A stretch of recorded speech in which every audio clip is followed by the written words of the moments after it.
بسم اللہ الرحمن الرحیم۔ عالمگیر رحمۃ اللہ علیہ کے دربار میں ایک وزیر ہوا کرتے تھے پٹھان۔ وہ کسی بزرگ سے بیعت تھے اور ان کی بڑی تمنا تھی کہ ان کے شیخ کو بھی بادشاہ کے دربار میں حاضری کا موقع ملے۔ چنانچہ پٹھان صاحب جو وزیر تھے بادشاہ سلامت سے بسا اوقات درخواست کیا کرتے تھے کہ ہمارے شیخ کو کبھی دعوت دیجئے دربار میں، وہ بڑے نیک آدمی ہیں، آپ ان سے متاثر ہوں گے، تقوی والے آدمی ہیں۔ عالمگیر رحمۃ اللہ علیہ نے اجازت دی کہ ٹھیک ہے، آپ اپنے شیخ کو بلا لو، دعوت دے دو۔ وقت متعین ہو گیا اور ساتھ ہی عالمگیر رحمۃ اللہ علیہ نے اس بزرگ کے تقوی کو پرکھنے کا انتظام بھی کیا۔ ایک آدمی متعین کر دیا کہ جو بات چیت کے دوران آ کر یہ کہنے لگے کہ آج جولاہوں اور پٹھانوں کے درمیان لڑائی ہوئی اور جولاہوں نے پٹھانوں کو بہت مارا۔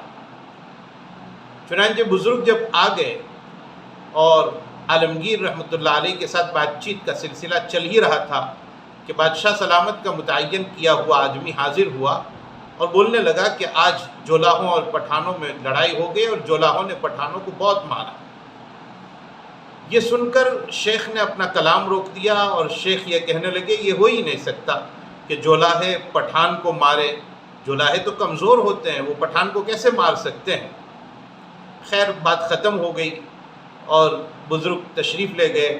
اس کے بعد پٹھان جو وزیر تھے انہوں نے بادشاہ سلامت سے پوچھا کہ آپ نے ہمارے وزیر کو کیسا پایا، آپ نے ہمارے شیخ کو کیسا پایا۔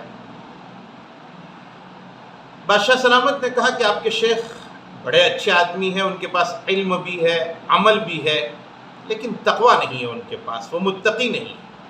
پوچھا کہ ایسا کیوں آپ فرما رہے ہیں؟ جواب دیا کہ جب آپ کے شیخ کے کانوں میں یہ آواز آئی کہ آج دو جماعتوں میں لڑائی ہوئی، ایک جولاہے اور پٹھان، اس کو سن کر انہوں نے کہا کہ جولاہے کیسے پٹھان کو مار سکتے ہیں، وہ تو کمزور ہیں۔ حالانکہ یہ تأثر ان کا نہیں ہونا چاہیے تھا، ان کا تأثر تو یہ ہونا چاہیے تھا آواز آتے ہی، لڑائی کی بات پتہ چلتے ہی، کہ یہ بہت برا ہوا کہ دو مسلمانوں کے درمیان لڑائی ہوئی، دو مسلمان جماعتوں کے درمیان لڑائی ہوئی، یہ بہت برا ہوا، یہ نہیں ہونا چاہیے تھا۔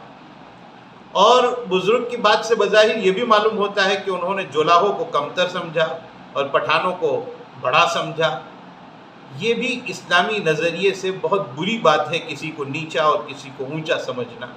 ان دو باتوں کی وجہ سے لگتا ہے کہ آپ کے شیخ کے اندر تقوی نہیں ہے۔ اللہ رب العزت ہمیں تقوی کی دولت سے مالا مال فرمائے۔ السلام علیکم ورحمۃ اللہ وبرکاتہ۔